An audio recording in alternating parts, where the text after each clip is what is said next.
Ethiopian Airlines envisage d'acquérir 10 à 15 Boeing 777 pour renforcer sa flotte long courrier, a annoncé le PDG de la compagnie. Le Boeing 777 est considéré comme le standard du marché dans la catégorie des gros porteurs long courrier. Mise en service en 1995, Ethiopian Airlines, qui dessert actuellement près d'une centaine de destinations internationales, projette de faire passer sa flotte de 77 avions actuellement à 140 appareils en 2025, année durant laquelle le transporteur prévoit de générer un chiffre d'affaires de plus de 10 milliards de dollars. Selon l'Association internationale du transport aérien, Ethiopian Airlines se positionne actuellement au rang de première compagnie africaine en termes de bénéfices et de chiffre d'affaires. La compagnie basée à l'aéroport international de Bole a réalisé un bénéfice net record de 165,4 millions de dollars durant son exercice fiscal 2014-2015 en hausse de 12% par rapport à l'exercice précédent.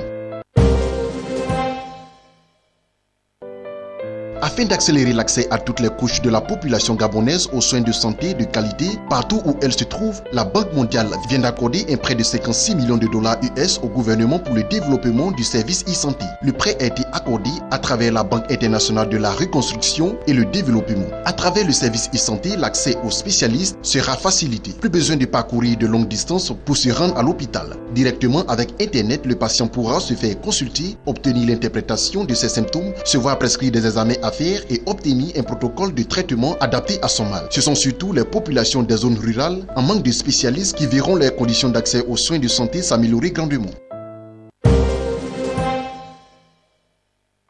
Le constructeur automobile iranien va lancer une usine de montage de véhicules à Tiaret, dans l'ouest de l'Algérie, en association avec le groupe local Takouk, a annoncé l'agence de presse officielle algérienne APS, citant un haut responsable du ministère de l'Industrie. Les travaux de réalisation d'une usine de montage de véhicules de marque iranienne CEPA seront lancés avant fin 2016, a annoncé le directeur de l'industrie et mine, Jameleddin Tamantit. La future usine, qui sera lancée dans le cadre de la règle 5149 régissant l'investissement étranger en Algérie, produira environ 100 000 véhicules par an. Elle devrait générer 400 000 emplois dès son démarrage et 110 000 emplois supplémentaires dans une étape ultérieure. L'usine lancera en première phase le montage de véhicules, puis le champ sera ouvert devant la sous-traitance et l'intégration à hauteur de 30%.